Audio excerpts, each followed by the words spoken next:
Plano ni Elias na itago si Ibarra sa bahay ng kaibigan niya na Mandaluyong.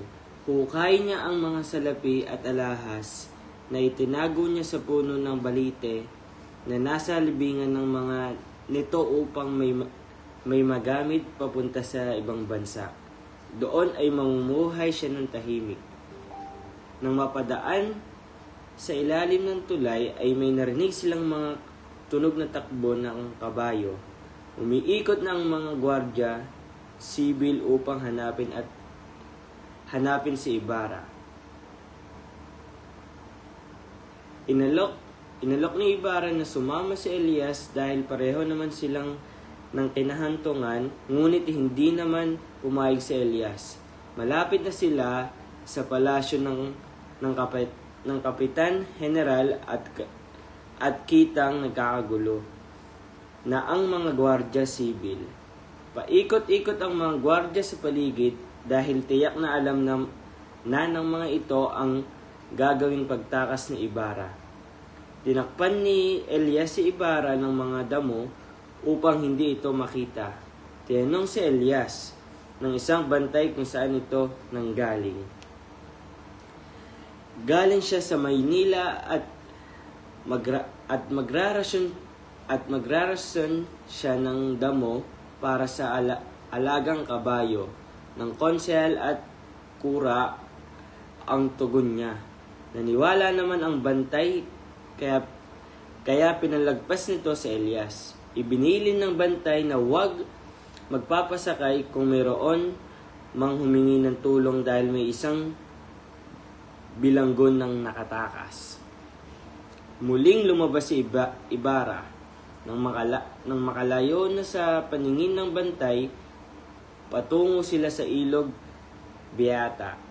Doon ay ibinaba si Elias ang mga sakay ng damo at nagputol naman ng mga kawayan. Sinakay rin nila sa bangka ang mga bayong na nagkalat. Nang dumaan sa malapad na bato ay sinipat-sipa sila ng gwardya. Sinabi niya na ibebenta niya sa mga instinct ang mga kawayan at bayong na nasa bangka. Agad namang naniwala ang bantay at pinalagpas ulit si Elias.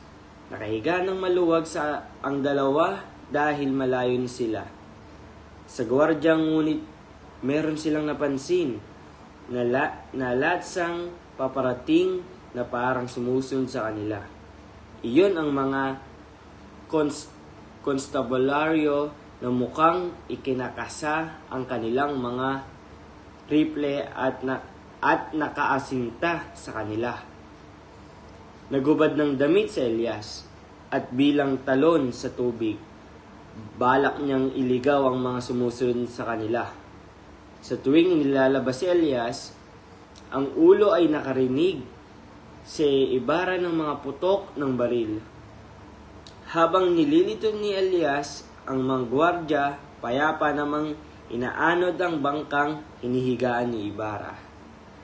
Nagpatuloy sa pagsisisid at paglangoy si Elias. May kita na ang pagod sa mukha nito. Malalapit nang makakarating si Elias sa pampang niya, inasinta siya ng sarhento ng konstabularyo.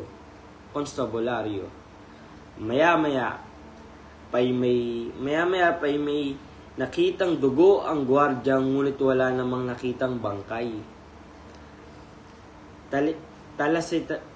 Talasalitaan, kinahantungan, kinalabasan, kinasapitan, sinisipat-sipat, tinatansa, lansa bangka, nalilito, naguguluhan, inasinta, pinatamaan sarhento, tagapamayapa, pulis sa parlamento.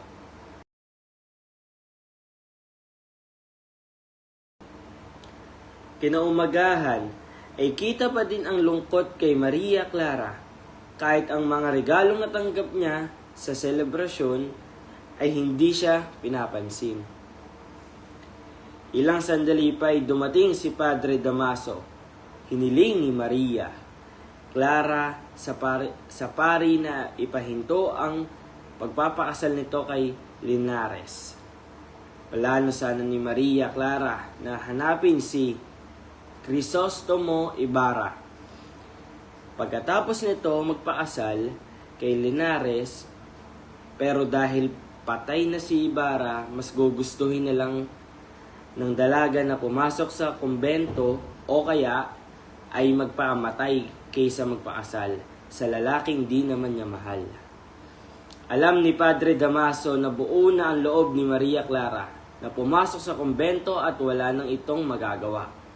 Mas pipiliin pa niyang magmadre kaysa Maria Clara kaysa sa magpakamatay. Kaya pumayag na din ito sa kagustuhan ng dalaga. Pumunta si Padre Damaso sa azotea na umiiyak. Tumingala ito sa langit at bumulong.